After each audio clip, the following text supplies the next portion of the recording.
Hello વિદ્યાર્થી મિત્રો, કેમ છો? મજામાં? ઓકે, હું ગોટી સર. આજે કેમેસ્ટ્રી જેડબલઈ નીટની અંદર ચેપ્ટર નંબર 9ની અંદર જોવા મળતી સમઘટકતાનો અભ્યાસ કરશું. તો સંકીર્ણોમાં સમઘટકતા શું છે, તો એ પહેલાં સમજો સમઘટકતા શું. તો એ મુદ્દો આપેલો છે સંયોજનો કે જેનો એક સરખી અણુસૂત્ર હોય પરંતુ તેમની જુદી જુદી રચનાઓ પરિણમે, તેમની જુદી જુદી લાક્ષણિકતા હોય અથવા ગુણધર્મો જુદા જુદા હોય, જેને સમઘટકો કહે છે. ઓકે, આ ઘટનાને સમઘટકતા તરીકે ઓળખવામાં આવે. બીજો મુદ્દો, સમઘટકતા સામાન્ય રીતે ફક્ત કાર્બનિક સંયોજનોની જ લાક્ષણિકતા માંગવામાં આવે છે, પરંતુ કેટલાક અકાર્બનિક સંયોજનો પણ જોવા મળે. પહેલાં આપણે શરૂઆતમાં કાર્બનિક સંયોજનો માટે જ સમઘટકતા વિશેષ રજૂઆત કરતા, પણ અકાર્બનિક સંયોજનની અંદર પણ સમઘટકતા મહત્વ છે. તો સમઘટકતાનું વર્ગીકરણ બે પ્રકારની હોય છે, સ્ટ્રક્ચરલ આઇસોમરાઇઝેશન અને સ્ટીરિયો આઇસોમરાઇઝેશન. સ્ટ્રક્ચરલની અંદર છે બંધારણીય સમઘટકતા, આયનીય હોય, હાઇડ્રાઇડ હોય, સવર્ગ સમઘટકતા હોય અથવા તો બંધન સમઘટકતા. 4 પ્રકારને આપણે હમણે ધીમે ધીમે જોઈએ. જ્યારે સ્ટીરિયો આઇસોમરાઇઝેશનની અંદર હોય છે ભૌમિતિક સમઘટકતા એટલે કે જીઓમેટ્રિકલ, અને પ્રકાશીય એટલે ઓપ્ટિકલ.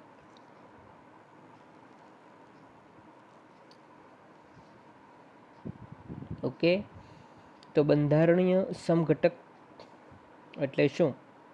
તો કે માળખાકીય રચનાકીય સમઘટકતા. અને આ પ્રકારની સમઘટકતાઓ એ સવર્ગ ક્ષેત્રમાં અને બાહ્યની બહારની તરફ જુદા જુદા પ્રકારના રાસાયણિક જોડાણ અને લિગેન્ડના વચ્ચેની જે વિવિધ પ્રકારની વહેંચણીઓને આધારે ઉદ્ભવે છે એ બંધારણીય સમઘટકતા છે.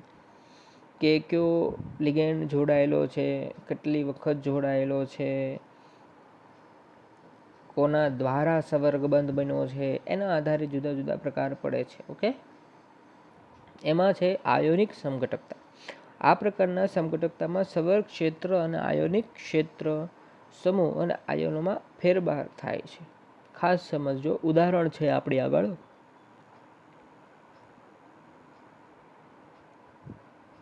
ઓકે, જુઓ,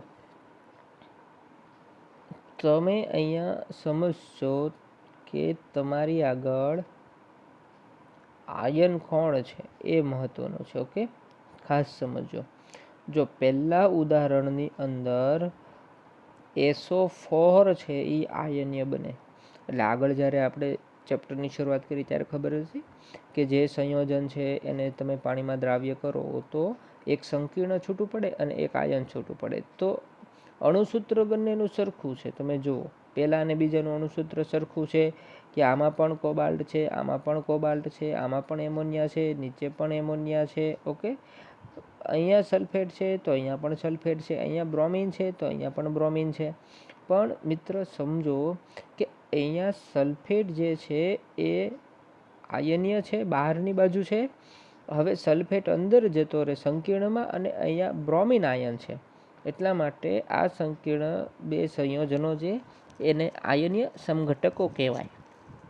કે પાણીમાં જો દ્રાવણ છૂટું પાડવામાં આવે તો એકમાં સલ્ફેટ આયન ઉત્પન્ન થાય છે અને બીજામાં બ્રોમાઇડ આયન. ઓકે, આ સંકીર્ણ એ અનુક્રમે સલ્ફેટ આયન અને બ્રોમાઇડ આયન આપે છે. સમજણ પડી? એવું જ એક ઉદાહરણ છે. બી ઉદાહરણ તરફ આપણે જઈએ કે પ્લેટિનિયમ છે NH3 4Cl2Br2. અહીંયા ખાસ સમજવાનું છે કે બ્રોમાઇડ આયન છૂટો પડે છે, જ્યારે એવું જ અણુસૂત્ર ધરાવતા સંયોજનમાં ક્લોરાઇડ આયન છૂટો પડે છે. તો એકબીજાના આયનીય સમઘટકો થયા. અહીંયા સલ્ફેટ આયન છે, અહીંયા નાઇટ્રેટ આયન છે. તો સમજી લો અણુસૂત્ર સરખું છે, પરંતુ જલીય દ્રાવણમાં આયનો છે અલગ અલગ છૂટા પડતા હોવાથી તમે કહી શકો એ આયનીય સમઘટકતા દર્શાવે છે. ઓકે, બીજો પોઈન્ટ.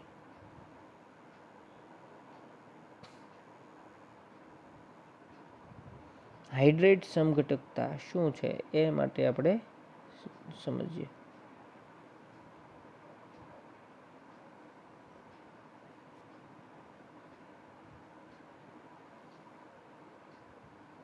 ખાસ ધ્યાન આપજો. ઓકે, હાઇડ્રેટ સમઘટકતા માટે તમારી આગળ છે અહીંયાનો એક પોઈન્ટ છે. આ પ્રકારના સમઘટકતા એ સૌર ક્ષેત્રની હાજરીમાં રહેલી જુદી જુદી પાણીના અણુઓના કારણે ઉદ્ભવે છે. ઓકે, તો તમે જુઓ અહીંયા 6 વખત છે ઉપરની બાજુમાં 6 વખત H2O જોડાયેલું છે.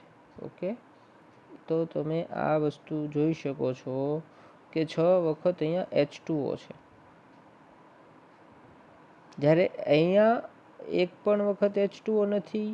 અહીંયા એક H2O બહારની બાજુ આવે છે, 2 H2O બહારની બાજુ આવે છે. તો એનો મતલબ એમ થઈ ગયો પહેલું, બીજું અને ત્રીજું સ્ટ્રક્ચર એ પાણીના ઘટકોના કારણે સમઘટકતા સર્જાણી, એટલા માટે એને હાઇડ્રેટ સમઘટકો કહેવામાં આવે છે. એવું ઉદાહરણ તમારી આગળ છે કે અહીંયા એમોનિયા 4 વખત છે, H2O 1 વખત છે, ક્લોરીન 1 વખત છે, એમ કરીને ટોટલ 6 સવર્ગાંક છે. પરંતુ આ જે આયનીય ક્લોરીન છે એ 1 વખત લિગેન્ડમાં જાય અને H2O જે છે એ 1 વખત બહારની તરફ આવ્યું છે. આ પરિણામ તમે જોઈ શકો છો. તો ત્યારે કહી શકાય આપેલા સંયોજનોમાં એકબીજા પાણીના અણુના કારણે સમઘટકતા છે, એટલા માટે એ હાઇડ્રેટ સમઘટકતા છે. ઓકે, નેક્સ્ટ પોઈન્ટ ઉપર જોઈએ. લિંકેજ અને ક્ષાર સમઘટકતા શું છે? તો તમને ખ્યાલ છે કે તમારી આગળ જુદા જુદા પ્રકારના લિગેન્ડ હોય. આ લિગેન્ડમાં કોઈ 2 પરમાણુઓ છે એ ઇલેક્ટ્રોન દાતા તરીકે વર્તી શકે. ઓકે, જેવા કે ઉભય દંતી લિગેન્ડ, કે અહીંયા નાઇટ્રોજન પણ ઇલેક્ટ્રોન યુગ્મ દાન કરી શકે અને ઓક્સિજન પણ કરી શકે. અહીંયા સાયનાઇડ પણ ઇલેક્ટ્રોન યુગ્મનું દાન કરી શકે, એટલે કે કાર્બન પણ કરી શકે અને નાઇટ્રોજન પણ કરી શકે. અહીંયા સલ્ફર પણ અને નાઇટ્રોજન. તો સ્પષ્ટ છે ક્યારેક સલ્ફર દ્વારા બંધ બનાવશે, ક્યારેક નાઇટ્રોજન દ્વારા. તો બંધ જ્યારે જુદા જુદા પરમાણુ વચ્ચે શક્ય હોય તો એને લિંક થયું કહેવાય. એનો મતલબ લિંકેજ ક્ષાર સમઘટકો કહેવાય. ઓકે, આ લિગેન્ડના 2 દાન કરનારા અણુ ધરાવે છે, પરંતુ મધ્યસ્થ ધાતુ પરમાણુ સાથે એક સમયે ફક્ત એક જ પરમાણુ જોડાઈને સંકીર્ણ બનાવી શકે. તો આ પ્રકારના સમઘટકો ઇન્ફ્રારેડ પારખત આયર દ્વારા ઓળખી શકાય છે કે કોના દ્વારા બંધ બનાવવામાં આવે છે. તો તમે ખાસ સમજો, જો CONH3 આ ઉદાહરણ તમારી આગળ છે, એમાં નાઇટ્રોજને બંધ બનાવેલો છે, જ્યારે અહીંયા ઓક્સિજને બંધ બનાવેલો છે. તો NO2 લિગેન્ડ જ છે. તો અહીંયાનો મુદ્દો તમને ખબર પડશે કે NO2 લિગેન્ડમાં સવર્ગ સ્થાન નાઇટ્રોજન, NO2 નાઇટ્રો લિગેન્ડ છે, એ ઓક્સિજન સાથેની કમ્પેરિઝન આપણે કરીએ તો નાઇટ્રેટો લિગેન્ડ છે. અને બીજા મુદ્દામાં છે નાઇટ્રો સમઘટક પીળા અને એસિડમાં સ્થિર છે, જ્યારે નાઇટ્રો સમઘટક લાલ છે. તો ખબર પડી ગઈ કે ભાઈ અણુસૂત્ર તો સરખું છે, લિગેન્ડ તો NO2 છે, પરંતુ બંનેના રંગ શા માટે જુદા છે? તો આપણે કહી શકીએ કે કોઈ નાઇટ્રોજન વડે બંધ બનાવે છે તો રંગ જુદો છે, ઓક્સિજન વડે બંધ બનાવેલો હોય તો રંગ જુદો હોય. તેથી એ રંગના આધારે પણ અલગ પાડી શકાણ. ઓકે, તો એને કહેવાશે લિંકેજ સમઘટકતા. બીજી છે તમારી આગળ સવર્ગ સમઘટકો. તો સવર્ગ સમઘટકો શું છે? તો કે આ પ્રકારના અહીંયા મુદ્દો, આ પ્રકારના સમઘટકતા ત્યારે જોવા મળે જ્યારે સંકીર્ણ આયનનો ઘેરાવો હોય તો ધન આયનો અને ઋણ આયનોની હેરફેર થઈ શકે, અદલા બદલી થઈ શકે. પણ સમજી લો, માત્ર લિગેન્ડ અદલા બદલી કરી શકે છે, મધ્યસ્થ ધાતુ પોતાનો સવર્ગાંક બદલતી નથી. ત્યારે એ બંને એકબીજાના શું કહી શકાય? સવર્ગ સમઘટક. તમે અહીંયા સમજો, કોબાલ્ટનો સવર્ગાંક કેટલો છે? 6. ક્રોમિયમનો સવર્ગાંક કેટલો છે? તો કે 6. હવે ખાસ સમજો, અહીંયા કોબાલ્ટ સાથે એમોનિયા જોડાયેલું છે. શું કીધું? કોબાલ્ટ સાથે એમોનિયા જોડાયેલું છે 6 વખત. પણ નીચેના ઉદાહરણમાં તમે જુઓ, કોબાલ્ટ સાથે સાયનાઇડ 6 વખત આવી ગયું, અને અહીંયા ક્રોમિયમ સાથે સાયનાઇડ હતું તો અહીંયા ક્રોમિયમ સાથે એમાઇન આવી ગયું. તો સ્પષ્ટ છે કે લિગેન્ડની હેરફેર થઈ. શું થયું? લિગેન્ડની હેરફેર થઈ. સવર્ગાંક તો બંને 6 જાળવી જ રાખ્યો, એટલા માટે કહેવાય છે તેને સવર્ગ સમઘટકતા.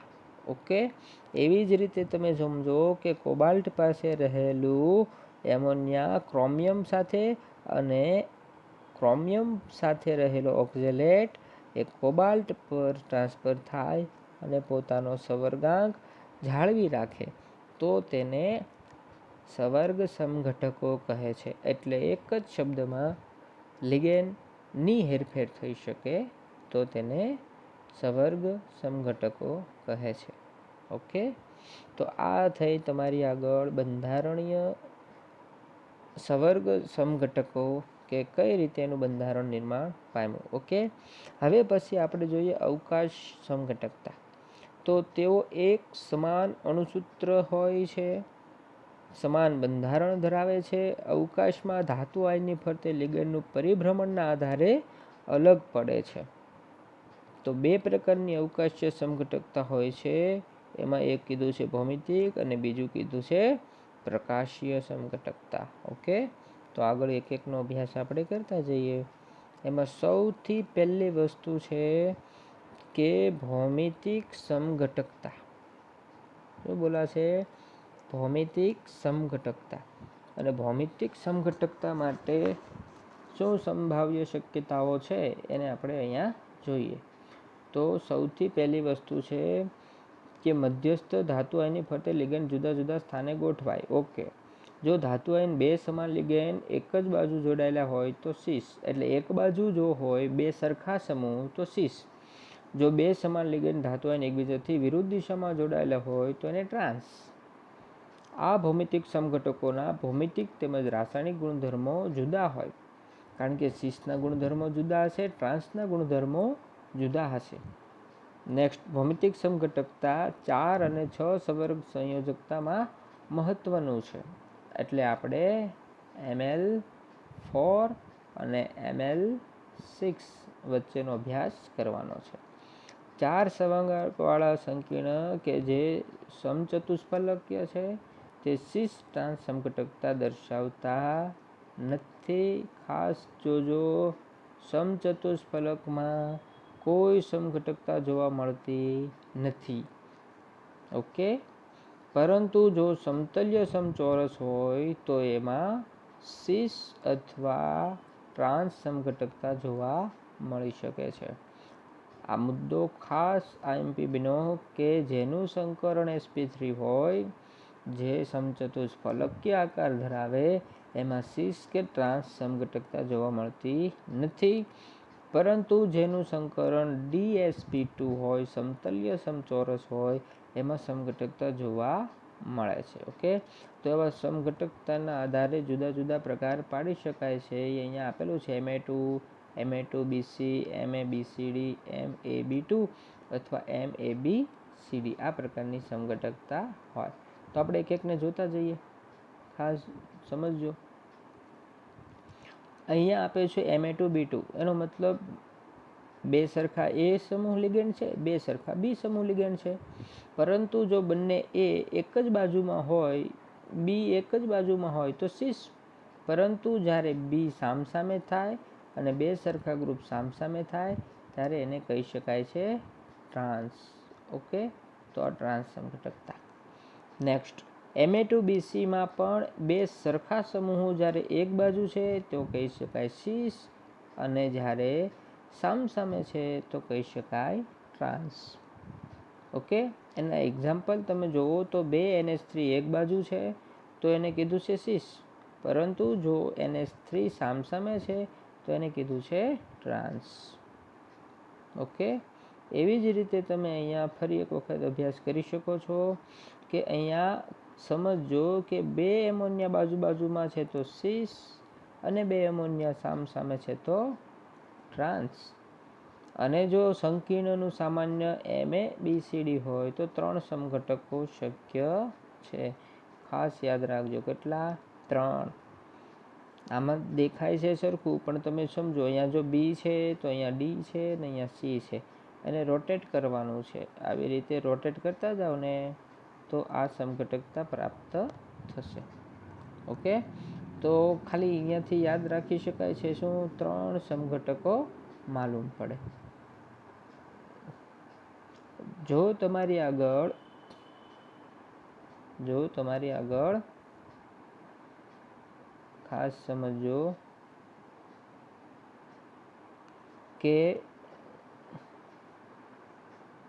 કિલેટ પ્રકારના એટલે કે દ્વિદંતીય લિગેન્ડ હોય, અને દ્વિદંતીય લિગેન્ડમાં ખાસ સમજો કે બંને સમૂહોનો અભ્યાસ કરવાનો છે કે બંને બાજુ સરખા એમોનિયા ગ્રુપથી બને તો સીસ, પરંતુ તમે જોજો બંને બાજુ સરખા જ સમૂહો હોય પણ વિરુદ્ધ બાજુમાંથી જો ગોઠવાય તો ટ્રાન્સ.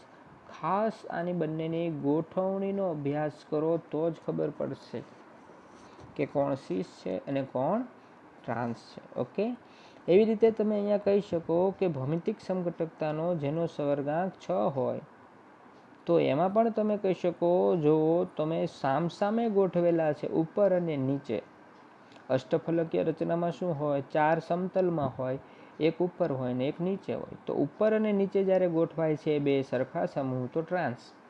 ઓકે, પરંતુ બે સરખા સમૂહ જો બાજુમાં ગોઠવાય એટલે કે સમતલમાં ગોઠવાયેલા હોય, 4 ખૂણામાંથી કોઈ પણ 2 ખૂણા ઉપર બાજુમાં ગોઠવાયેલા હોય તો એને તમે કહી શકો છો સીસ સમઘટકતા. ઓકે, હવે ખાસ સમજો ફરી એક વખત કે જો તમે એવું કહો છો કે તમારી આગળ જુદા જુદા સમૂહો છે અને બીજા 4 સમૂહો છે એ સરખા છે, તો જુદા જુદા સમૂહો એ જ્યારે બાજુમાં હોય તો સીસ, અને જુદા જુદા સમૂહો જ્યારે સામે હોય અને બીજા 4 સમૂહો સમતલમાં સમાન હોય તો ટ્રાન્સ સમઘટકતા.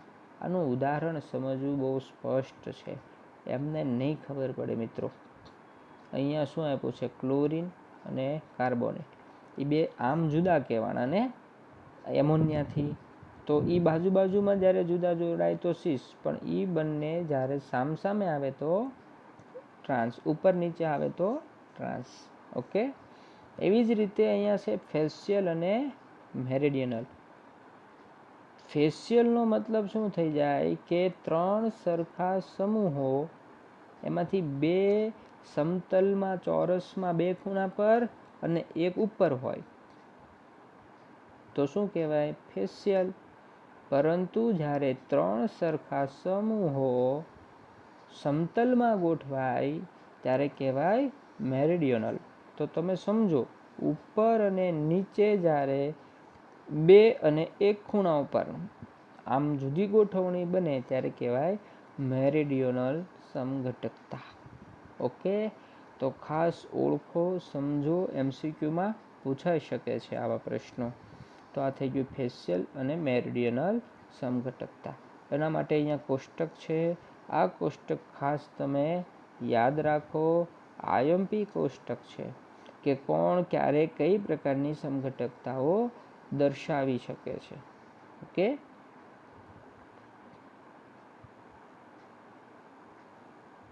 આગળ બોલીએ તો પ્રકાશીય સમઘટકતા છે. તો પ્રકાશીય સમઘટકતાના અમુક મુદ્દાઓનું ઓબ્ઝર્વેશન આપણે કરીએ. પ્રકાશ ક્રિયાશીલ સંયોજનો કે જેની ચોરસ RC પ્રતિબિંબ બોલાય. શું બોલાય? RC પ્રતિબિંબ તેની રચના પર બિન આધ્યારોપિત હોય, એટલે એકબીજા પર પ્રતિબિંબ આધ્યારોપિત ન થાય એ પ્રકાશ ક્રિયાશીલ સમઘટકો દર્શાવી શકે. પ્રકાશ ક્રિયાશીલ સંયોજનો જેવા સ્વભાવથી અસમિત હોય, ગોઠવણી વ્યવસ્થિત સામસામે સરખી ન હોય, તો બે સમાન અર્ધભાગમાં ભાગ પાડતા ન હોય તેવા કિરાલ કાર્બન હોય એની જેમ હોય તો પ્રકાશ સમઘટકો હોઈ શકે છે. ઓકે, બરાબર. આગળ જોઈએ, જો તે ધ્રુવીભૂત પ્રકાશના તલને ડાબી બાજુથી જમણી બાજુ તરફ ફેરવે તો લીવો, અને જો જમણી તરફ ફેરવે તો ડેક્સ્ટ્રો. એટલે કે ડાબી બાજુ લીવો અને જમણી બાજુ ડેક્સ્ટ્રો પ્રમાણ આપે, એને પ્રકાશ સમઘટકો કહેવાય. આથી સંકીર્ણો જે ભૌમિતિક અને રાસાયણિક ગુણધર્મો એક સમાન હોય પરંતુ તેઓની ધ્રુવીભૂત પ્રકાશ તરફની વર્તણૂક અલગ અલગ હોય તો એને પ્રકાશીય સમઘટકો કહે છે. અણુસૂત્ર સરખું હોય પરંતુ એની ગોઠવણી એવી જુદી જુદી હોય અવકાશમાં, જેના કારણે એ ગુણધર્મ અલગ અલગ દર્શાવે, તો એને કહી શકાય છે પ્રકાશીય સમઘટકો. પ્રકાશ સમઘટકો બે ભાગમાં છે, ડી અને એલ સમઘટકો વડે દર્શાવી શકાય. ઓકે, તો એના માટે જુદા જુદા સમજીએ. તો અહીંયા આપેલું છે, ખાસ જોજો, ML6 સંવર્ગવાળા સમઘટકો માટે. તો તમે ઉદાહરણ જોશો તો ખ્યાલ પડશે તમને કે આ પિરિડીન છે, જેનું અહીંયા અરીસા વડે પ્રતિબિંબ લેવામાં આવે તો એ પિરિડીન અહીંયા મળે. હવે જો હું આખું પ્લેટિનિયમને પકડી લઉં અને અહીંયા પ્લેટિનિયમ પર અધ્યારોપિત કરવા આવું તો આ પિરિડીન પર ક્લોરીન છે એ બંધ બેસે. તો એનો મતલબ એવો થઈ ગયો, બંધ બેસવાનો મતલબ એટલે કહેવાનો મતલબ કે આ પિરિડીન પર ક્લોરીન થશે, એટલે બંધ બેસતું નથી. અને આ પિરિડીન છે એ આ ક્લોરીન ઉપર બેસે, એટલે આ બંને એકબીજાના સમઘટકો થયા. ઓકે, જો આ ડી સમઘટક આઇસોમર હોય તો આ એલ હોય, વિરુદ્ધ હોય. ઉદાહરણ હજી ઘણા છે આપણી આગળ, ખાસ જોજો.